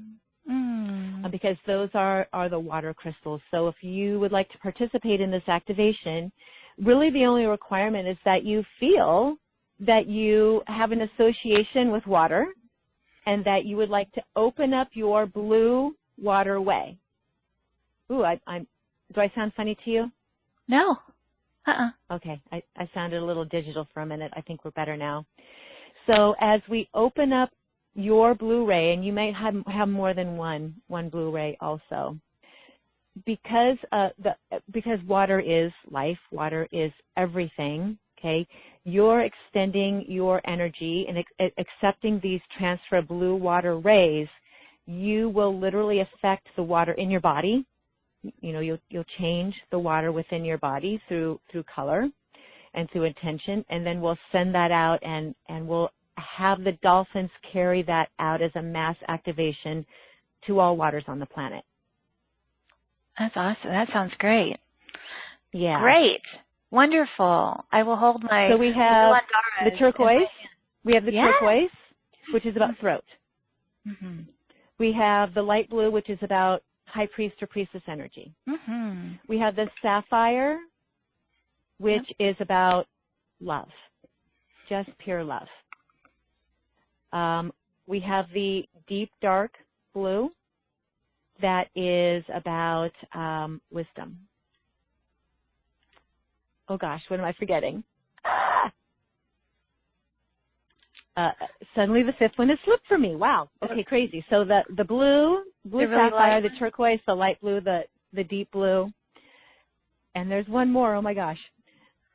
Spirit has taken that one out of my head, so maybe we're not working with that one today. Okay. Yeah. Okay. So you will likely see or feel in your field one of those 4 or 5 colors. And as you do, just accept or receive what's being given to you and what's being allowed to come in. So, for instance, if you notice the deep dark blue, that's wisdom. That's your soul wisdom connecting through water.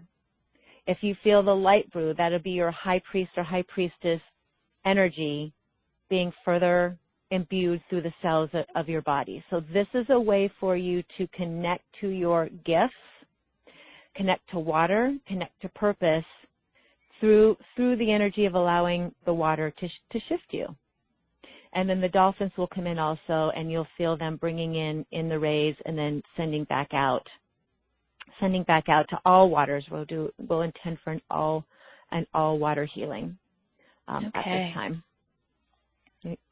Sounds great. So just I guess we should all take one great big breath together. We'll just take one big magnificent grounding, centering breath. And when you breathe in, and I don't necessarily need you to connect into like the earth, which is kind of common. I want you to connect to your heart. So I want you to use the breath in and the breath out to connect directly to your heart center and to your sacred soul chakra, which is between the heart and between the solar plexus. Connect directly to your 13th chakra, which is the sacred soul, which is purpose and your master chakra. And when I activate this, I work with Yemaya, Mother Water Goddess. She comes forward and will dispense whatever blue ray activation or activations rays that are in resonance with your soul that you most need at this time, that you most embody the deepest. So for me, did I say aqua before? Aqua was the 5th one. Aqua. Okay. That's so funny because that's my ray. That's my primary ray. Is aqua. So the aqua ray would be number 5. So one or more of these as she comes into your awareness, and you might actually feel your energy field, your aura, being flooded with very flowy, soft, water-like essence.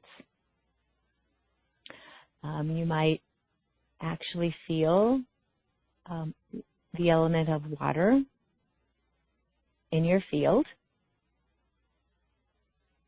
And then as I place my left hand, on every single one of the Andaras, the activation through water and through Yemaya is released.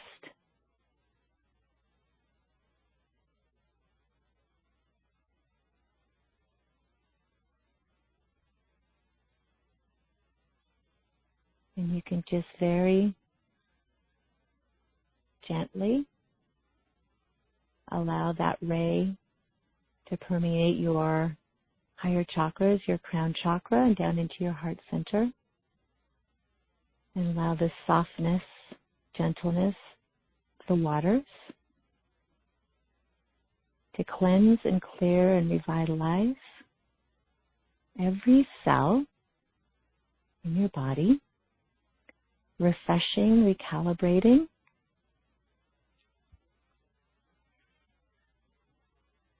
Lots of dolphin and myrrh energy coming forward.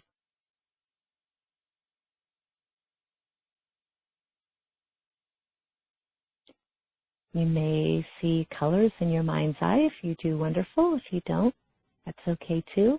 More feeling, sensation. And as you, on the microcosmic level on this earth plane, become refreshed and recalibrated by water, Just allow the expansiveness of the blues to rise up from within your heart space and move back out through your hands, your heart, your crown chakra, your third eye, your throat, and emanate back out into the cosmos. And we can hold a group intention that all waters be cleansed and cleared, that all waters of this planet go through a recalibration through our prayer, that all ocean creatures, all the mammals, all the sea creatures, all of them receive our gratitude for what they do for us, receive our protection and our love, and that we as beings of light, beings of water,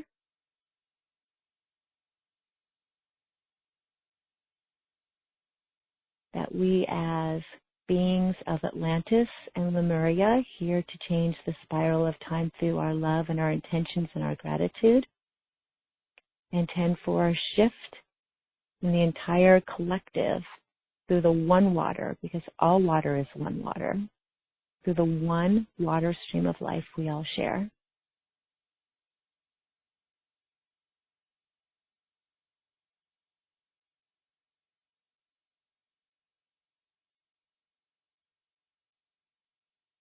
And these rays will continue to move through you and work with you probably for the rest of the day.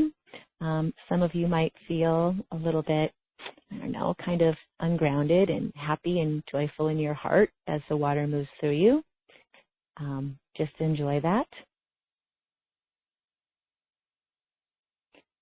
If you have some time to kind of journal or meditate today as you move through this activation process, know that the written word is a very powerful conduit for intending. Mm-hmm. Okay, so I'll just invite everybody to step out of the meditation and back into this reality as your body allows and sees fit. And come back to Carrie. We're back. I feel very flowy. Yes. That was beautiful, Ameera Beth. Thank you for that. Yeah, thank you. Yes. Yeah, that was beautiful. I want to, we're getting some feedback in the webcast. People saying thank you. That was beautiful. There's some questions here about the Andaras. One is, if I feel drawn to the Andaras, does that mean that I worked with them as a healer in Atlantis? Oh, I'm sure it does. Yeah. Yeah. That's what we worked with. The first Andara was found on a lady by the name of Lady Nellie was her name. She was a Choctaw Indian woman. She found her first Andara in February of 1967, which is the year and month of my birth. Oh, really?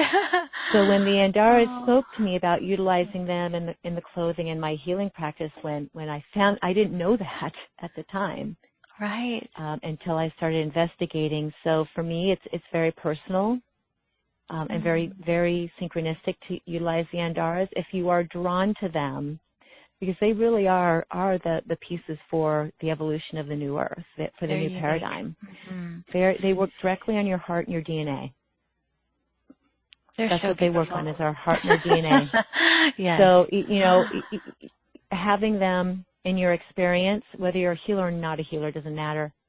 Wearing them, keeping them near you, sleeping with them, it really does change us on a DNA level and align us back to the frequencies of Lemuria and Atlantis. Beautiful. We also have a question from Kay asking about if in a session, if she believes that she was a Lemurian priestess, but she thinks she's making it up. Is this something that we can validate? Is this something? Stop it! Your subconscious mind is so powerful. And if these memories are coming forward, like why would you say no to that? It's beautiful. Yeah. It's a beautiful remembrance. Definitely. And if you think you were. Say yes. Yeah, and if a session with you would help support that or validate that, all the better. Over the years, I've had many personal meditations, sessions with people that have really been supportive in my journey because it did provide validation. And sometimes you do feel that way. So yes, any of these kind of, this private time with Ameera Beth could definitely support you with that. But I would say yes. Yes. And, a lot of times after people have a session with me and they get that validation, suddenly the universe lines up all these other synchronistic events, all these things happen that just continue to revalidate and keep them on that, that alignment of, oh my gosh, this is true. Because, when we give our sacred yes, when we say yes to something, the universe can't help but give us complete clarity or opportunities and people that support it. Definitely. It really does open doors because when you finally accept it, and that's exactly what happens. People enter. It just comes rushing in. Yes. Opportunities to take another step forward with all of it. And you'll be given a lot of support. Well, Ameera Beth, this has been fun, and people are loving this call, and I'm not surprised. We've covered a lot of yummy, amazing stuff in this call today. And do you have any final words or a parting message or anything that you'd like to share before we sign off for today? Oh, boy. I feel like thank you so much for allowing me to express myself. I feel like we went way over the time that you usually allow your guests. So I so appreciate you I loved for it. allowing me to talk on and on and on and take questions. My number one passion is people. I love people. I adore all of us humans, all of us, and it's just a big honor to be able to talk to an audience and have a little bit of time to share what I believe and what I know. And if I can help you in any way, on this thing we call life, I'm very happy to show up for you. Well, I hope that people will say yes and give themselves that opportunity, because you're someone who's really walking the talk in a very courageous way, and you've really stepped into your mission here and why you're here. And I think sometimes we all need support with doing that. So I have enjoyed this so much, and even speaking my language, cool, and talking my talk. So thank you, Ameera Beth. I really appreciate you. I appreciate you as well, Carrie. All right. Well, we've had a lot of fun today. Thanks to everybody who has joined us. I really honor you for being here and spending this time and sharing this space with us. And I hope that the information, the light, the love, the joy, the energy has empowered you to allow for a beautifully illuminated bounce into heightened states of love and empowerment and remembrance. And I want to extend my appreciation to you for adding your light to this beautiful circle. I feel we're family here, and there's no mistake that you are here. Mm-hmm. So, everybody, it's a privilege to walk beside you, as always, on this journey. I'm sending waves and waves of love and light and joy and gratitude from my heart to yours. May you feel it, receive it, and offer it to everyone you encounter today or tonight, wherever you are in the world. And remember to open your hearts and say yes, if inspired, to Ameera Beth's special offer, which is time with her, private session. You can find that in our marketplace at straighttalkforthesoul.com. Give yourself a huge hug from me, and until next time, give yourself full permission to shine instead of shrink, express instead of suppress, and of course, own that amazing, powerful glow of yours. I'll see you guys back here next time. All my love to you. Bye-bye.